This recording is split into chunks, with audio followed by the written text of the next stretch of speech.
Tudo começa no dia 18 de julho de 1980, quando a Rede Tupi faliu e fechou suas portas. E 7 das suas concessões foram cassadas e depois licitadas pelo governo com a intenção de criar 2 novas redes nacionais. E vários grupos de comunicação participaram da licitação, entre eles o Grupo Abril, o Jornal do Brasil, a Rádio Capital, o Grupo Rondon, a Bloco Editores e o Grupo Silvio Santos. E em março de 1981 foram anunciados os grupos vencedores da licitação, que foram o Grupo Silvio Santos e a Bloco Editores. Silvio Santos ficou com as concessões do Canal 4, que pertencia a Tupi São Paulo, o Canal 2, que pertencia à TV Marajoara de Belém, e o Canal 5, que pertencia à TV Piratini de Porto Alegre. Já Adolfo Bloch ficou com as concessões do Canal 6 da Tupi do Rio, o Canal 2 da TV Ceará de Fortaleza, o Canal 6, que pertencia à TV Rádio Clube do Recife, o Canal 4, que pertencia à TV Itacolomi de Belo Horizonte, e uma concessão extra, o Canal 9, que pertencia à TV Excelsior de São Paulo, extinta em 1970.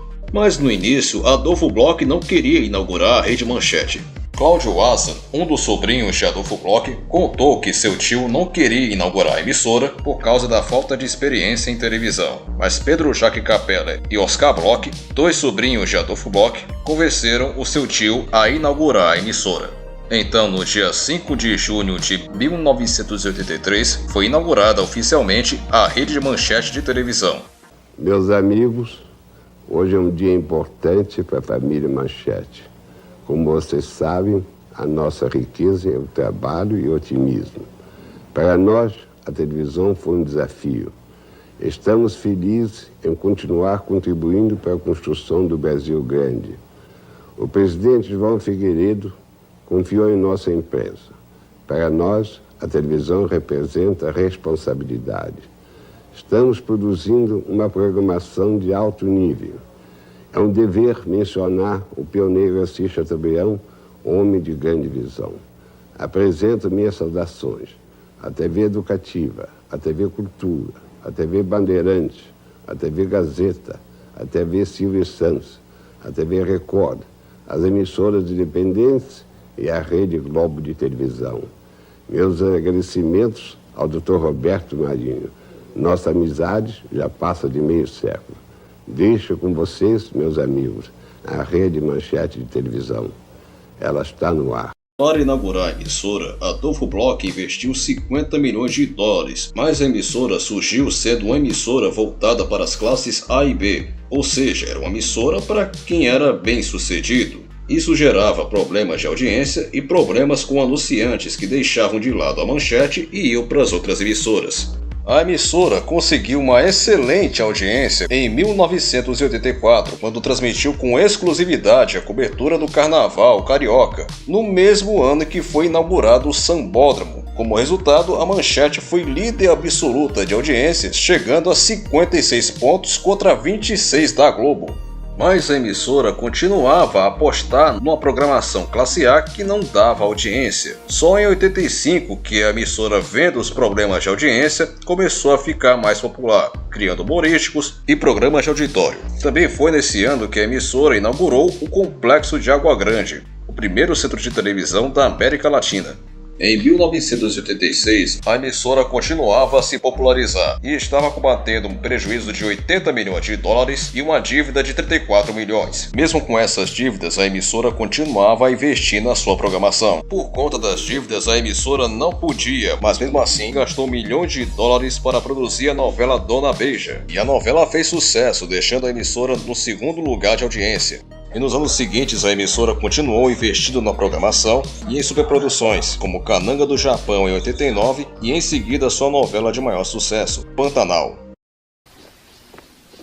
Lobby, muito obrigado. Boa sorte, hein? Volta com Deus.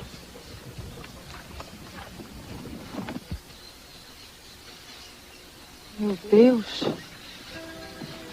Mas isso é o fim do mundo. Agora nós ainda vamos ter que dar uma caminhadinha. Não se preocupe que as malas eu mando buscar mais tarde, viu? Vamos?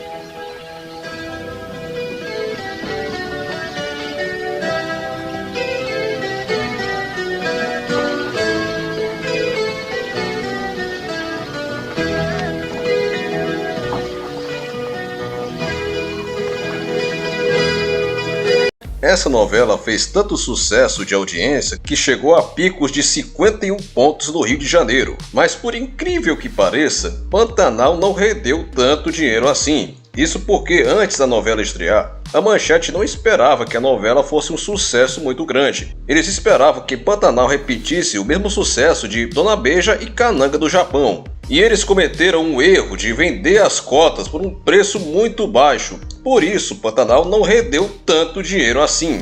No final de 1990, a emissora produziu a novela A História de Ana Raio e Zé Trovão.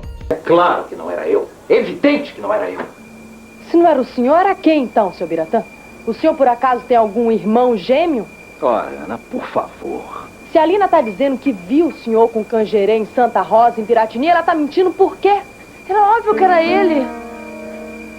A emissora criou essa novela com a intenção de segurar a audiência de Pantanal. E para fazer essa novela, a emissora gastou o dobro do que foi gasto em Pantanal e chegou a estourar o orçamento. Mas a novela não conseguiu alcançar o seu objetivo. A novela não foi um fracasso de audiência, mas passou longe do sucesso que teve Pantanal. Como dito antes, Pantanal chegou a picos de 51 pontos, enquanto Ana Raio e Zé Trovão chegou a picos de apenas 20 pontos. Mas a emissora queria porque queria criar uma novela que repetisse o sucesso de Pantanal. Então, no final de 91, a emissora apostou toda a verba que tinha em uma novela parecida, chamada Amazônia. Todo mundo achava que essa novela faria um sucesso maior que o sucesso de Pantanal. E a trama era difícil de ser gravada por conta das chuvas, animais, insetos e o calor insuportável. E a história era muito confusa. Uma hora ela passava no início do século XX e outra hora ela passava no futuro, no ano de 2010. A novela foi um grande fracasso. O elenco acreditava que a novela podia se recuperar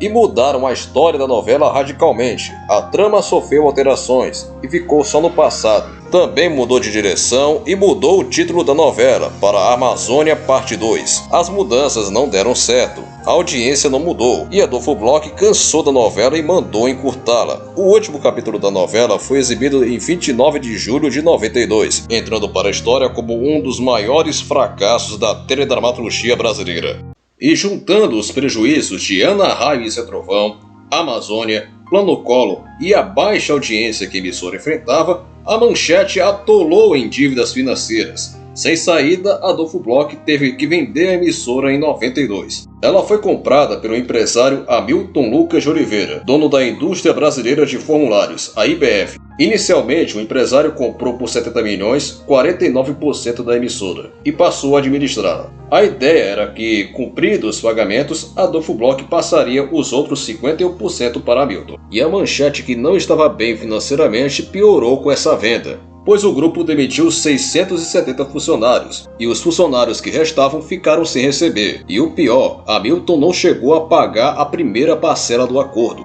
No dia 10 de fevereiro de 1993, os funcionários da Manchete de São Paulo tiraram a emissora do ar e transmitiram este aviso: estamos fora do ar por falta de pagamento dos meses de dezembro, janeiro, fevereiro e parte do 13º de 1992. Quando Adolfo Bloch soube da notícia, entrou na justiça para cancelar a venda da emissora.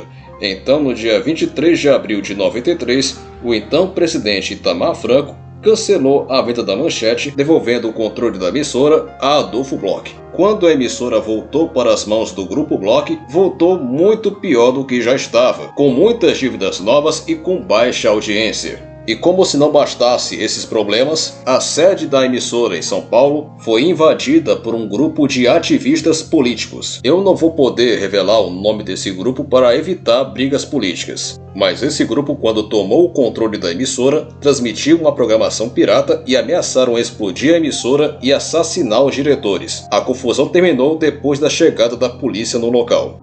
Nesse mesmo ano de 93, a Manchete, numa tentativa de levantar a audiência, decidiu criar mais uma novela. Só que essa novela seria uma novela diferente. Seria uma novela mais urbana, de baixo orçamento e contaria o assunto de maior repercussão do momento. E naquela época, o assunto mais repercutido era o impeachment do então presidente Fernando Collor de Mello. E foi assim que surgiu a ideia de fazer uma novela que contaria a história do impeachment em tom de paródia. E essa novela era O Marajá. A história dessa novela seria contada por 3 pessoas, um jornalista, um repentista e uma fofoqueira. Com medo de que haveria processos por parte de Collor, Adolfo Bloch contratou uma advogada para auxiliar os autores da novela. E ela orientou aos autores a não utilizar os nomes verdadeiros da novela. Assim, o Collor foi chamado de ele com 2 L's e a primeira-dama, Rosane Collor, foi chamada de ela, também com 2 L's. Mas a história foi baseada em fatos reais. A estreia da novela aconteceria em 26 de julho de 1993 e seria exibida às 9h30 da noite. E foram divulgadas as chamadas da novela.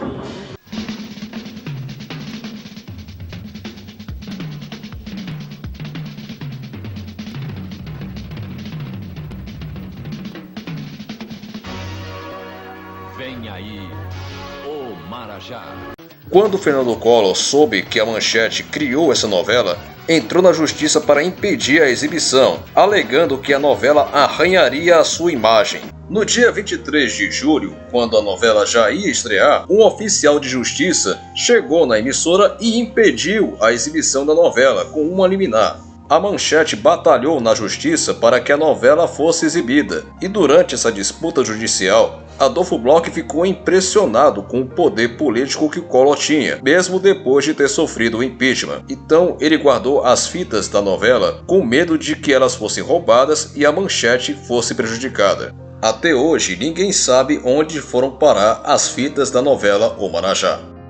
A emissora começou o ano de 1994 com um forte controle de gastos e apostando em programas de baixo custo e programas de produtoras independentes. O objetivo era ganhar dinheiro e reconquistar a credibilidade. Apesar de ser um ano em que a emissora não tinha orçamento para produzir novelas, a Manchete lançou a novela 74.5 Uma Onda no Ar, a primeira novela produzida por uma produtora independente no Brasil. A audiência da novela foi de 5 pontos, o que não era ruim para uma novela de baixo orçamento e de uma produção independente. E foi nesse ano em que a emissora exibiu o anime Cavaleiros do Zodíaco, que virou um fenômeno nacional, com média de 14 pontos em exibição diária. A emissora também exibiu a série Incrível, Fantástico e Extraordinário, o programa Os Médicos e eventos esportivos como a Fórmula Indy, campeonatos estrangeiros e exibiu com exclusividade a Copa do Brasil. E por conta da forte crise que aumentou com a administração de Hamilton Lucas de Oliveira, a Manchete ficou fora das transmissões da Copa do Mundo de 1994.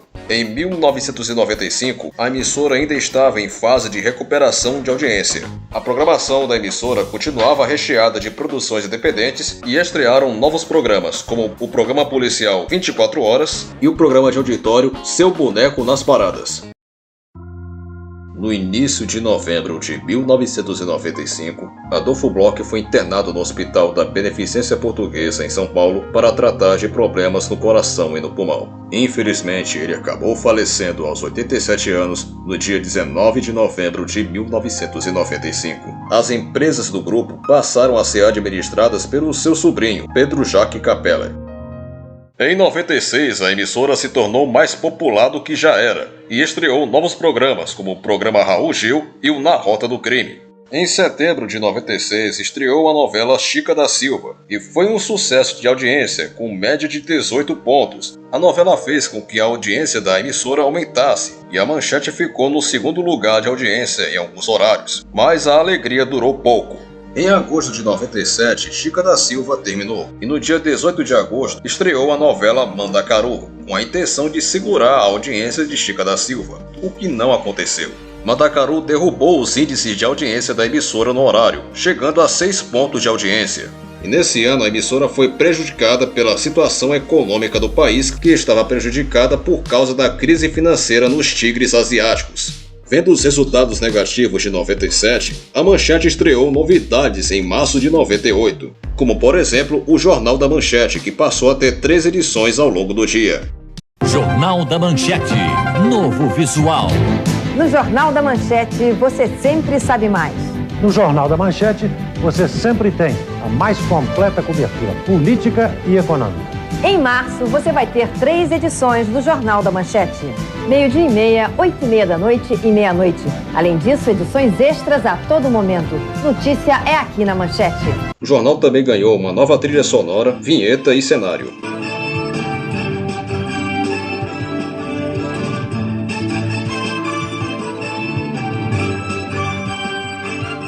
Fim de semana prolongado, tumulto dobrado. A ginástica de uma família na hora de viajar para o feriadão. O importante é não esquecer nada. Uma maratona de fé no Agreste Nordestino. Milhares de fiéis acompanham a Paixão de Cristo em Nova Jerusalém.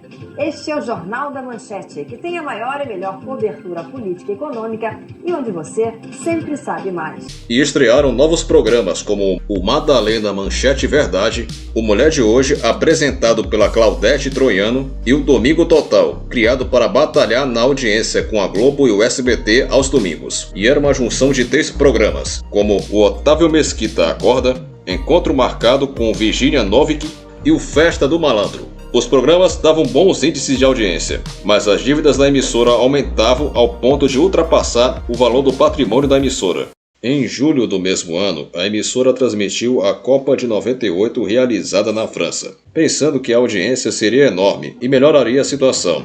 Mas a audiência foi péssima, marcava apenas 1 ponto de audiência e fez a situação da emissora piorar. Mas a Manchete acreditava que poderia reverter a situação e criou a novela Brida, baseada no best-seller do escritor Paulo Coelho. A emissora apostou todas as fichas nessa novela. Além disso, a emissora fez um contrato de risco com os patrocinadores. Se a novela não atingisse 5 pontos de audiência, ela não teria patrocinador. A emissora esperava que a novela atingisse 10 pontos de audiência, mas acabou registrando apenas 2 pontos.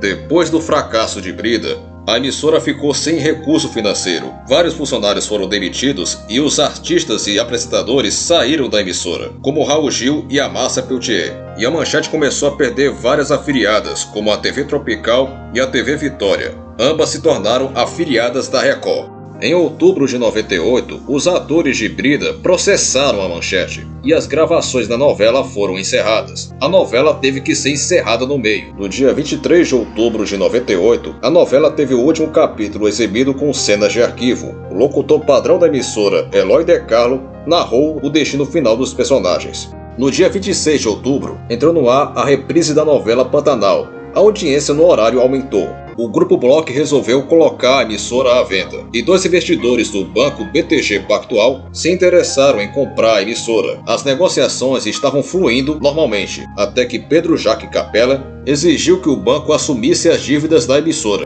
E o banco não queria isso, queria deixar essa responsabilidade para a produtora que tomaria conta da programação. E por causa desse impasse, o banco e seus investidores desistiram de comprar a emissora. Sem dinheiro, a Manchete atrasava os salários e os funcionários faziam várias greves e acampavam em frente à sede da emissora. E por causa dessas greves, a produção de vários programas jornalísticos foram interrompidas.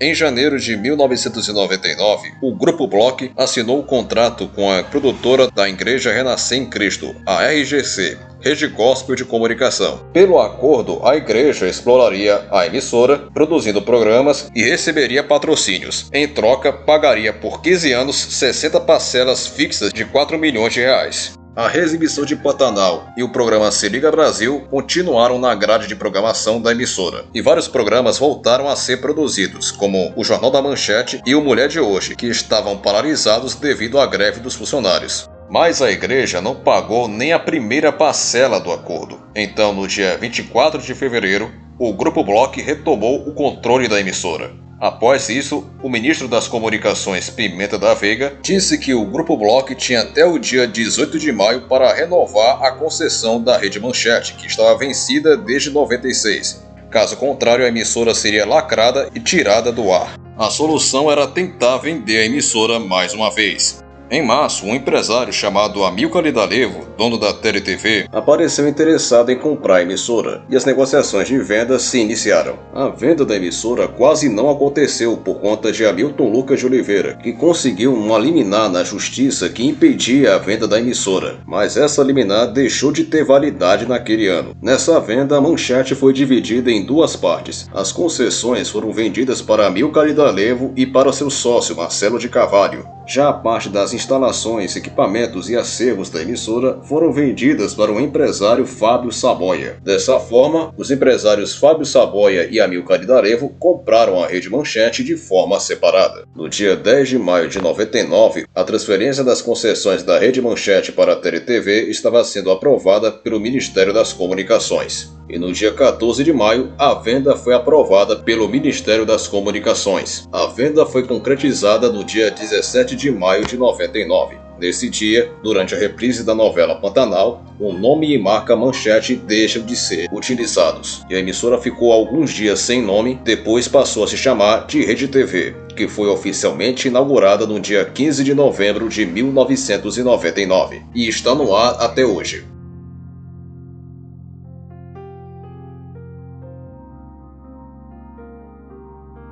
Depois da venda, o Grupo Bloch não resistiu à pressão e decretou falência no ano de 2000. No dia 14 de outubro de 2021, todo o acervo da emissora, incluindo a marca TV Manchete, foi arrematada por R$240 mil. E o empresário que comprou esse acervo pode fundar uma rede de televisão com a marca e o nome Rede Manchete. Dizem que o comprador é o empresário Luciano Hang, dono da rede de lojas Avan. E a gente espera que, se for fundada essa nova Rede Manchete, que ela mantenha a essência da clássica Rede Manchete dos anos 80 e 90, que sem dúvida entrou para a história da televisão brasileira como uma das maiores redes de televisão do nosso país.